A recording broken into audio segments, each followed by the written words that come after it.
लेके चला जाता है आपका केवल कोल यार्ड हैंडलिंग डिपार्टमेंट। देखिए अब जो कोयला आता है वो पल्वराइज होता है, मतलब एकदम पाउडर की तरह होता है, और उसे कोयला को हम लोग बॉयलर मशीन में डालते हैं। बॉयलर एक ऐसी मशीन होती है जिसमें आग लगाया जाता है, बॉयल किया जाता है किसी चीज को, ऊपर रख नीचे फर्नेस यानी भट्टी में आग लगाकर ऊपर किसी चीज को बॉयल करना, उबालना बॉयलर कहलाता है। तो इस बॉयलर में कभी भी हम लोग बड़े बड़े कोयले को नहीं डालते हैं, बल्कि वो पल्वराइज कोयले को डालते हैं पाउडर की तरह। जैसे इसमें पाउडर की तरह डालते हैं ये कोयला यहाँ पर जलने लगता है। देखिए जो बॉयलर होता है, जब इसमें कोयला जलता है तो कोयले के जो भारी कण होते हैं वो नीचे बैठ जाते हैं, तो उसकी गंदगी ज्यादातर नीचे चली जाती है, और जो ऊपर रहते हैं उन्हें फ्लाई एश कहते हैं, वो फ्लू एयर के रूप में वो ऊपर का धुआं निकल जाता है। और इसमें इस तरह से गर्म हवा की जाती है जिसे प्री हीटेड एयर कहते हैं, कि कोयले की जो नमी है वो सूख जाए और कोयला अच्छे से इसमें जल सके, और पाइप के रास्ते से इसमें पानी आता है, और इसके जितने भी बॉटम एश होते हैं वो नीचे चले आते हैं, और फ्लाई एश जो उड़ने वाले धुआं होते हैं वो ऊपर चले जाते हैं, और ये जाके पूरे ये ट्यूब को गर्म कर देता है जिसमें पानी भरा रहता है, जिससे कि स्टीम बनते हैं। बॉयलर में जो पानी डाला जाता है वो पानी पाइप के रूप में रहता है। आप देखिए पूरा पाइप के अंदर पानी है और इसमें आग लगा हुआ है, ये कोयले का जो पाउडर के रूप में वही आग लगा हुआ है। अब आप बताइए ये आग के संपर्क में ये जितने पाइप हैं, इन पाइप में पानी है। अब ये नीले रंग के दिख रहे हैं, गर्म होकर लाल हो जाएंगे, और ये ऊपर बॉयलर का जो टंकी रहता है इसी में से पानी आ रहा होता है। ये पानी नीचे के आग के द्वारा पाइप के अंदर ही स्टीम बनने लगता है और सुपर हीटेड हो जाता है। बॉयलर के ऊपरी भाग में एकदम सुपर हीट, एकदम स्टीम बन जाता है, और इस स्टीम को इस बॉयलर से आगे निकाला जाता है। ये कोयला जब जलता है तो इसके ऊपर पानी रखा रहता है, पानी की एक टंकी रहती है, अतः यह कोयला जल के उस पानी की टंकी को गर्म करके स्टीम बनाता है। तो स्टीम बनाएंगे तो हम आगे के फंक्शन को समझने से पहले अभी यहीं कोयले का निपटारा कर देते हैं। कोयला जल के स्टीम बन गया, बचेगा क्या? धुआं बचेगा और राख बचेगा। अब दो तरह की राख होती है, जो भारी राख होती है वो नीचे की ओर चली जाती है, जिसे हम लोग बॉटम ऐश कहते हैं। बॉटम ऐश मतलब नीचे चले आना। तो ये बॉटम ऐश को नीचे जो होता है एक जाली होता है जो वाइब्रेट करता है, सारा राख नीचे चला जाता है और इसे एक स्टोर में रख लिया जाता है, और इसे सीमेंट कंपनी को दे दिया जाता है जिसमें सीमेंट बनाने के काम में आता है ये। तो बॉटम ऐश ऐसे चला गया। लेकिन जो उड़ रहा था इसमें, अभी जो आगे उड़ रहा था ऊपर की ओर, उसे फ्लाई ऐश कहते हैं, उड़ता हुआ राख। ऐश मतलब राख होता है, तो फ्लाई ऐश मतलब उड़ता हुआ राख। अब आप बताइए उड़ता हुआ राख को अगर इस चिमनी के माध्यम से ऊपर भेज देंगे तो पूरे हवा में ये कोयला भर जाएगा, सांस लेंगे तो फेफड़े पे चिपक जाएगा काला काला। तो हमको जरूरी है कि इस धुएं में से जितने भी हानिकारक चीजें उनको छान लिया जाए। तो इसको छानने के लिए इस बॉयलर का धुआं जहां से बाहर निकलता है वहां पर एक मशीन लगा दिया जाता है जिसे कहते हैं इलेक्ट्रोस्टैटिक प्रिसिपिटेटर। ये क्या करता है? ये निगेटिव चार्ज होता है और किसी भी धूल कण को अपने पास चिपका लेता है। जो बड़े बड़े धूल कण थे वो तो बॉटम ऐश के रूप में नीचे चले गए, जो छोटे छोटे फ्लाई ऐश थे उनको ये ESP डिवाइस यानी इलेक्ट्रोस्टैटिक्स प्रिसिपिटेटर क्या करता है? अपने पास इकट्ठा करके रख लेता है, और उसके बाद से इसको छोड़ता है ये हवा में इस टावर इसके माध्यम द्वारा, चिमनी के द्वारा। तो ये कम हानिकारक होते हैं। अभी के समय सबको भी, किसी भी कंपनी को जो बिजली घर चला रही है उसको ESP डिवाइस लगाना जरूरी है। कहेगा कि ESP डिवाइस का काम क्या होता है? तो प्रदूषण को कम करना। धुआं तो निकाल दिए, अब हम समझते हैं बॉयलर क्या है। तो देखिए यहाँ पर ये जो बॉयलर था इसका हम धुआं निकाल दिए। अब बॉयलर में क्या होता है? एक भट्टी होता है, फर्नेस, भट्टी मतलब फर्नेस होता है। तो इसके नीचे से तो चला गया आपका बॉटम ऐश, और ऊपर से धुआं निकाल दिया है। जो इसमें आग जल रही है उस गर्म हवा को हम लोग फ्लू गैसेस कहते हैं।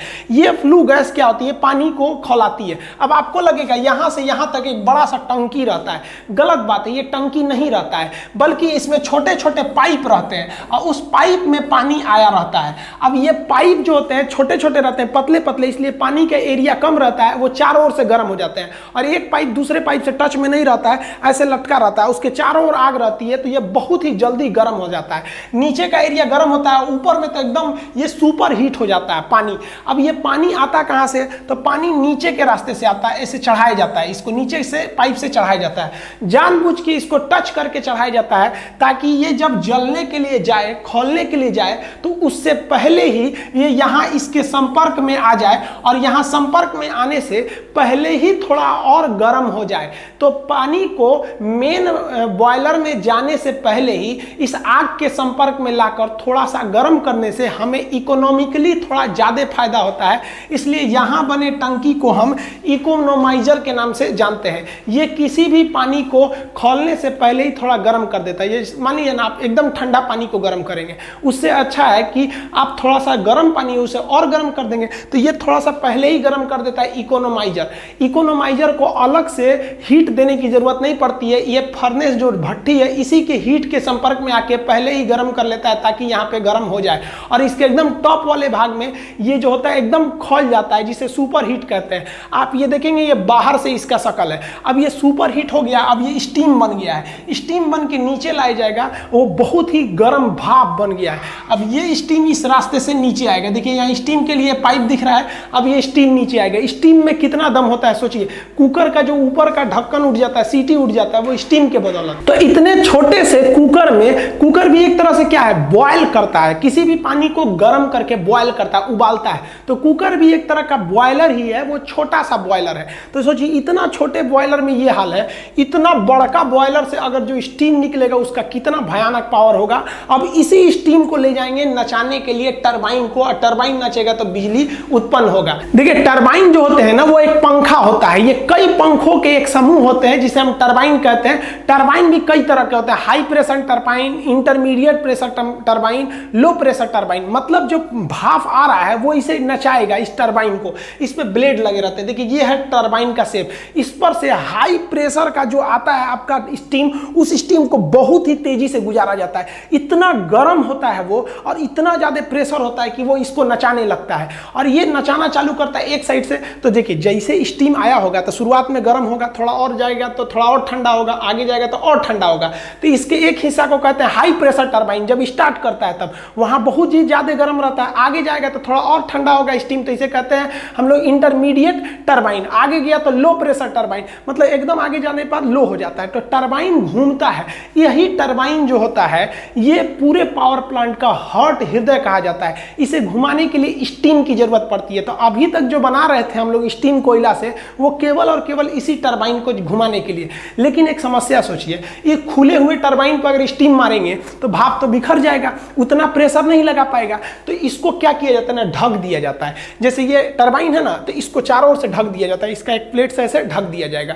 जैसे यहाँ देखिए, यहाँ पर ढका हुआ, आधा ढका हुआ है, यहाँ पर, यहाँ से प्रेशर घुसा दिया जाता है इसके अंदर। जो स्टीम के अंदर प्रेशर जाता है वो इस रास्ते भेज दिया जाता है ताकि स्टीम यहाँ से अंदर जाके टरबाइन को घुमा सके। यहाँ देखिए ये जो पीला वाला पार्ट दिख रहा है आपको, यही है आपका टरबाइन। अब इसके अंदर स्टीम कहाँ से गया, तो ये देखिए ये वाला एरिया जो है ना, ये ऊपर से ये स्टीम इसको लेके आया, इसके अंदर ले गया स्टीम। अब देखिए ये इसके अंदर चला गया तो स्टीम बाहर नहीं निकल पाएगा, और अंदर टरबाइन को खूब तेज नचाएगा। और टरबाइन नचेगा तो टरबाइन से जुड़ा रहता है जनरेटर। ये जो जनरेटर होता है यही चलने लगेगा, और इसी से हमको बिजली मिलेगी। टरबाइन में जब स्टीम पहुंचता है तो सबसे पहले जो होता है हाई प्रेशर टरबाइन घूमता है, जिसका साइज छोटा होता है, क्योंकि जो स्टीम आ रही है ये